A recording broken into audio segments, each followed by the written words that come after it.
What's up, Ragin Nation? How y'all doing? This is Alex. You watching the Ragin Ronin review. I got a review for you. Last Tuesday, I saw Escape Plan. Escape Plan is a film from Swedish director Mikael Hafstrom, and it is starring Sylvester Stallone, Arnold Schwarzenegger, Jim Caviezel, Curtis Jackson, also known as 50 Cent the Rapper, and also Sam Neill.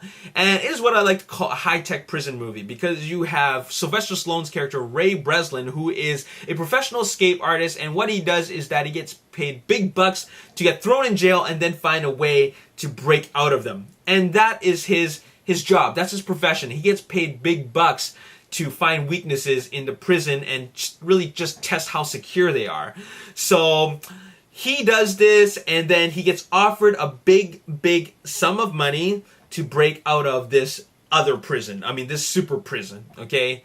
And turns out that it was a double cross. The whole point of him being offered this job was to get him thrown in this prison and get locked up for good. And then he befriends Arnold Schwarzenegger and his character's name is Rotmeyer, okay? And so Ray Breslin and Rotmeyer, they become friends, and they essentially want to find a way out together to break out of that prison. And the prison warden is played by Jim Caviezel, and he is the big bad villain. He is the one that wants to lock them up for good, and that is his sole purpose in life. Now, all three of these characters have more backstory to them. There is a reason why they do the things they do, but I'm not going to get into it. I'm just glad that the director, Mikael Hafstrom, decided to include that to really give some more depth to the story. Now, speaking of depth, I feel that this is quite a simple movie, okay? It's the characters that really make this movie work. But at the end of the day, this is a very simple movie. The guys get locked up, they want to break out, and then the big bad warden wants them to stay in there. But there's a little more to that. And that's where I find that this movie is not quite, it's not quite a perfect film. In fact, it's full of flaws, in my opinion, because I find that for a movie like this, it's a brainless movie, but it wants to be a smart movie. And I say this because really this movie is quite simple. It's a simple story, but Mikael Hafstrom and the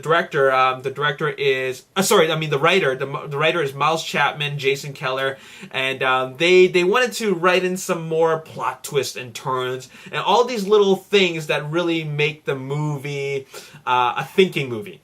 And I really think that they were just trying really hard to make it a thinking movie, just to really break out of Sylvester Stallone's usual comfort zone of these brainless, brawling shoot-'em-up movies, right? Like Expendables. And, I find that it's fine. It's fine that they do that, but at the end of the day, this is still a simple and not complex action movie. And as an action movie, it doesn't have a whole lot of action compared to, say, Expendables, for example, but I feel that it is still a very fast-paced and entertaining movie just because the director keeps it at a really good pace. So I really commend the director on really keeping it entertaining and engaging. Now, as I mentioned before, the one thing that really makes this movie great is the characters. And the main characters that really make the movie great is Sylvester Stallone and Arnold Schwarzenegger, and it's their chemistry. I love watching these guys on screen. I love their on-screen chemistry, and I love that when you watch them together, it looks like they're having a lot of fun with the characters. And Arnold Schwarzenegger, he's playing a character that's a little different from what we're used to, but at the end of the day, he's still in his comfort zone, because when you watch him, you can't help but think that this is the Arnold Schwarzenegger that you remember from Total Recall or any of the other movies that he's been in, like Kindergarten Cop. So, pretty cool stuff. Sylvester Stallone, you know what? Top form. He's just doing what he does best, and it's not much of a stretch for him, but still, I love that it's a movie where he's co-starring, his buddy, because I think together they work, but alone it might be kind of bland to watch. Now, this movie is kind of like a cat and mouse kind of movie, because he's finding really intelligent ways from his skills as a professional escape artist to really break out of the prison, and it's very interesting to watch what he does, because it allows you to see how good he is at what he does, and there's a lot of stuff that you would really not think of.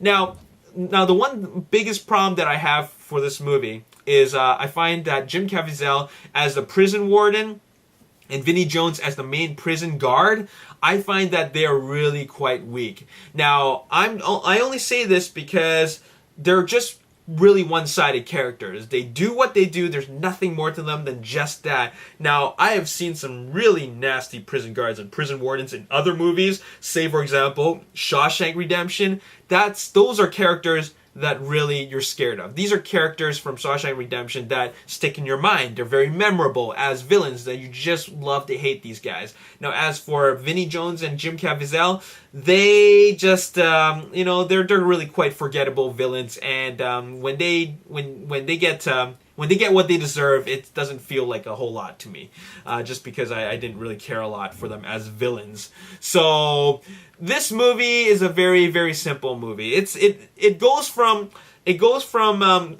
interesting to kind of making you think. At the end of the day, at the end of the movie, by the time you get to the third act, it really is just one of those brainless popcorn movies, which is absolutely fine. I didn't expect anything less, but I just found out it was a little interesting that they decided to make this movie kind of a thinker. So there you have it. That's all I got to say in this movie. Oh, by the way, one thing that I found as another flaw in this movie is that I found that as a movie that's trying to be a smart movie, it's really full of what I like to call cinematic conveniences. Everything just kind of works in this movie. I mean, like, for example, if Arnold Schwarzenegger, if Ray Breslin runs into a problem, like problem solving rather, runs into a problem that he's trying to solve, then he just thinks of something else and then it works. Okay?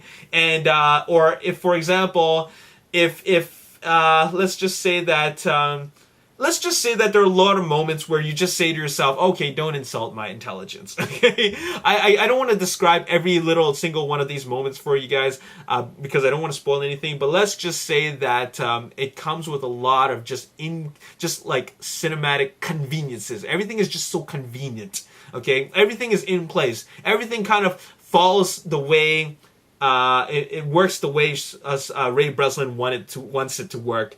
And it always feels like he's on top of the game every single time, and you're just watching him do what he's good at. So there you have it, all right? Anyways, entertaining ride, matinee movie, cheap night movie, but no need to pay full price. 6.75 out of 10. Watch it if you're a fan of Sylvester Stallone, but at the end of the day, this is a popcorn movie. All right, nothing more than that. As always, if you enjoyed this review, hit the like button, subscribe to the YouTube channel, like me on Facebook, The Ragin Nation. Also follow me on Twitter, @RaginNation. My name is Alex Yu. Thanks for watching. I'll see you next time. Peace.